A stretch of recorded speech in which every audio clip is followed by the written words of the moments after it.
Ukraine is fighting one of the largest wars in Europe since World War II, yet one of its biggest battles right now is unfolding far from the front lines. Thousands of Ukrainians have gathered outside President Volodymyr Zelensky's office, demanding the removal of the country's top military commander, General Oleksandr Syrskyi. Protesters chant "Syrskyi out," wave cheese graters as a pun on his name, and accuse him of blocking reforms inside the armed forces. At the same time, reports suggest Zelenskyy is preparing a major military reshuffle that could remove one of Ukraine's most powerful generals. If that happens, it will not simply be a personnel change. It could reshape Ukraine's military strategy, its political leadership, and the course of the war against Russia. To understand why this matters, we need to look at what triggered this political storm. The protests began after President Zelenskyy dismissed Defence Minister Mykhailo Fedorov, one of the youngest and most popular figures in Ukraine's government. At just 35 years old, Fedorov built a reputation as a modernizer who pushed technology, innovation, and faster decision-making inside the military. Many Ukrainians credited him with improving battlefield coordination and accelerating reforms during his 6 months as defense minister. The conflict between Fedorov and General Syrskyi had reportedly been growing for months. After his dismissal, Fedorov publicly accused Syrskyi of creating bureaucratic obstacles, ignoring battlefield data, and rewarding military units based on personal loyalty instead of operational performance. Those allegations immediately resonated with many soldiers, veterans, and civilians already frustrated by the slow pace of reforms. Within days, demonstrations spread across Kyiv. Protesters demanded not only Syrskyi's dismissal, but also Fedorov's return to government. Although Ukraine's general staff officially denied reports that Syrskyi was about to lose his position, President Zelenskyy's inner circle acknowledged that public concerns had been heard. That statement only intensified speculation that a leadership change may already be underway. The protests are not simply about personalities. They reflect two competing visions of military leadership. General Oleksandr Syrskyi represents the traditional military establishment. He has decades of battlefield experience and played a central role in defending Kyiv during Russia's full-scale invasion. His supporters argue that wartime requires discipline, centralized command, and experienced leadership capable of making difficult decisions under immense pressure. Fedorov represents a different philosophy. He pushed digital technology, battlefield data analysis, faster procurement, and organizational reform. His supporters believe Ukraine must modernize continuously to compete against a larger Russian military with greater manpower and industrial capacity. This disagreement goes far beyond office politics. Modern warfare increasingly depends on drones, artificial intelligence, satellite intelligence, electronic warfare, and rapid decision-making. Many Ukrainians believe bureaucratic delays cost lives on the battlefield. The debate therefore asks a fundamental question. Should Ukraine prioritize traditional military command structures or accelerate technological transformation, even during an active war?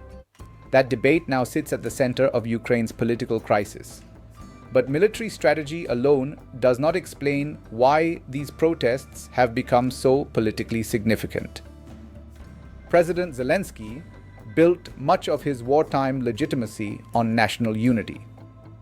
Since Russia's invasion in 2022, Ukraine has largely avoided the kind of public political divisions that often emerge during prolonged wars. Maintaining unity became one of Kyiv's greatest strategic strengths.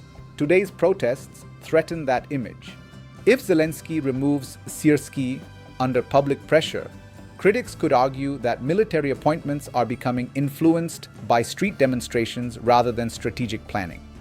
If he keeps Syrskyi despite growing dissatisfaction, public frustration could expand into wider criticism of his government.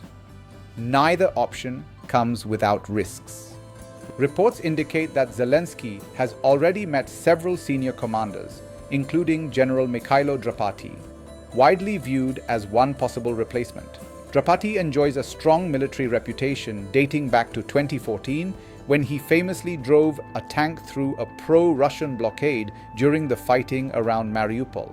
According to military sources, Zelenskyy also faces another challenge.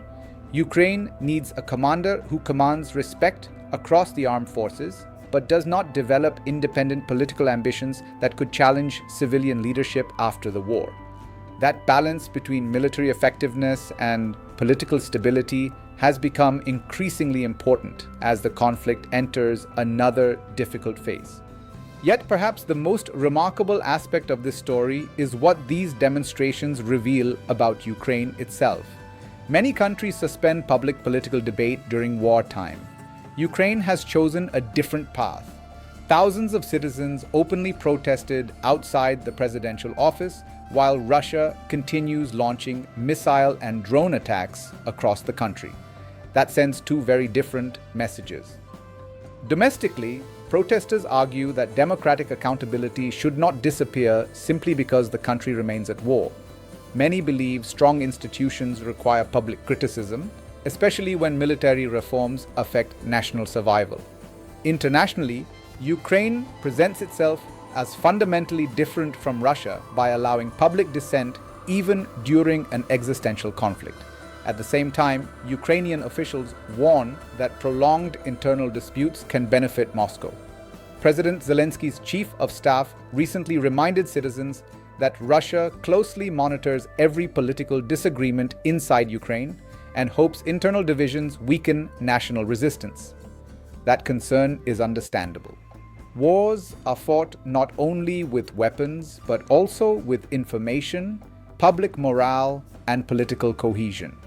Every leadership dispute, therefore, carries military consequences beyond the immediate debate itself. The challenge for Ukraine is preserving democratic accountability without undermining wartime unity. For Ukraine, the outcome of this leadership struggle could shape military operations during the coming months. A new commander may accelerate reforms, adjust battlefield strategy, or reorganize command structures as Ukraine continues defending against Russian offensives.